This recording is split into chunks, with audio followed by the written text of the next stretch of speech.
sign it. I have to sign it. So send it to me. I will examine the earlier bills which they are complaining about that I have not signed.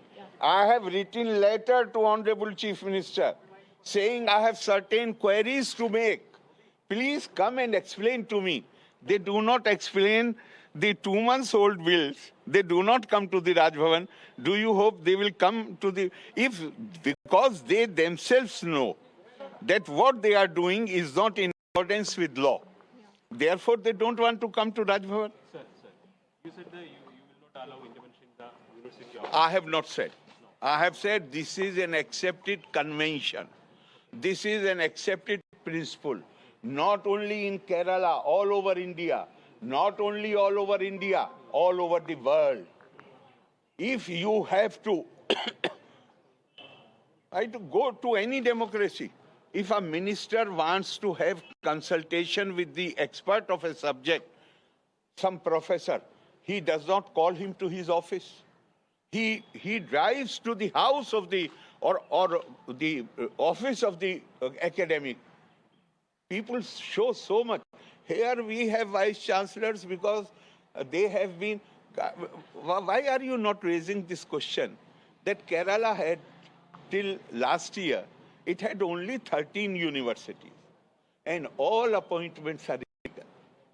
Why don't you raise this? I'm asking you. Why don't you raise this issue? Is there any other any other state where 100% appointments have been done in violation of the law of the land? Why? Because that is how they are functioning. They think it is their universities have become fiefdom and property of the party cadre and their relatives. Sir, some left leaders are saying that the post of governor should be. Give the name. Give the name. CPI No, give the name. Just now, what I have heard. Yeah. Just now, what I have heard So is that the topmost leader of the party is saying there is nothing personal against Arif Mohammad Khan. Okay, sir. Then. So why you are trying to put words in their mouth? Okay, sir. Then CPI General Secretary D. Raja. I don't want to comment. No, I'm just saying that they are part of LDF. They say that governorship is a continuation of colonial mindset. They don't want the governorship. You don't want to have their own personal independent opinions? I respect their opinion. It is for the country to decide whether that opinion is to be entertained or not entertained. But as far as having an opinion is concerned, I shall not question anybody for having an opinion, even though I may not like it. So earlier you have said that you will move against the complaints and allegations against CM. Come to No, I have not. I have never said. I have never said. I have said whatever complaint comes to me, I shall move according to the law. Sir, in that gold smuggling case you mentioned last time. What I have mentioned, I have said, please don't try to confuse issues. No, sir. We want a clarity. What I have said is, why is it that all these things ultimately, those who are openly involved in these activities, they are found to be sitting in CM office? This is the question what I have raised. After all, any minister, even in the central government or state minister, his personal secretary, private secretary, is considered minister's alter ego. And here, that person is arranging job for the scam accused. He is helping her in all possible ways. Likewise now, this underqualified person was being appointed in Kannur University. And who is the man who is directing the show? The man who is sitting in CM office. Suppose he were not there. Could he have managed or pressurized the vice chancellor to appoint his relative against position where she lacked the qualifications? That is the question which I have. Now Kerala government sent a ordinance and the bill will follow. Are you ready to vacate the chancellorship? I'm ready to vacate. I have not seen even the I will say, have you read the judgment of the Supreme Court? No?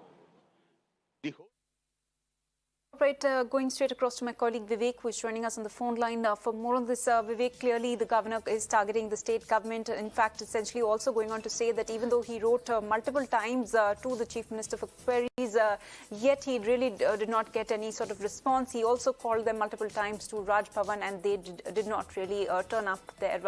Over to you, Vivek. That's right. Here Governor Arif Mohammad Khan is making direct attack to the state government. He also is pointing out to various nepotism charges. One such charge that's been made against the wife of KK Ragesh, who's the political secretary to Chief Minister Pinarayi Vijayan. Arif Mohammad Khan clearly said that even though there were other professors who had higher marks, during the entire dissertation and the premium, here a political secretary's wife has been given a post. So he said that whoever tried to appoint their relatives and staffs in the universities, he will have to intervene. Now, meanwhile, he also said that the bill which is being brought out by the Kerala Assembly, he said that he will directly be sending it to the governor, to the president, and he cannot sit on judgment on an ordinance which is targeting him. So Arif Mohammad Khan is, making direct attacks on the left government. Today, as we speak right now, there is a massive Raj Bhawan protest that just got over, where top CPM leaders, including Sitaram Yechuri, spoke against the governor, saying that, the governor is trying to implement the ideology of the RSS. So basically, it looks like a particular, issue between Governor Khan and the government is likely to escalate from here on. The governor is also not ready to sign the ordinance, because once it's been signed, it becomes a bill, which means that he has to basically ensure that he will not be the chancellor of the universities. In the meantime, remember yesterday the Kerala High Court has come up with a verdict where one of the vice chancellors of Kufos University was asked to step down, basically because the UGC norms was not followed in this particular case. So governor's argument that the vice chancellors not being inducted following the UGC norms is surely finding some kind of traction. At least if you look at the latest two legal verdicts that came, one from Supreme Court and the other from the Kerala High Court.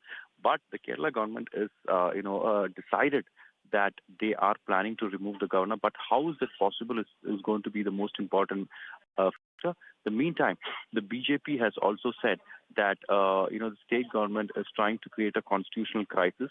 And he remember K. Surendran has also written, also petitioned the High Court saying that government officials here in the state have been forced to take part in the Raj Bhawan march, and this is something which cannot be allowed, in the state. So on both the fronts, both on political as well as on legal matter, both the governor and the government seems to continue the tussle, and it needs to be seen on December 5th once the bill has been introduced, and if it's been passed, whether governor has to resign from his post of chancellorship. That is going to be very interesting to see. If he does not, and if he sends it to the president, then what happens? So a lot of questions needs to be answered as far as the issue is concerned. Right, Vivek, the row there intensifying between the state and the governor. Many thanks for joining us with all those details.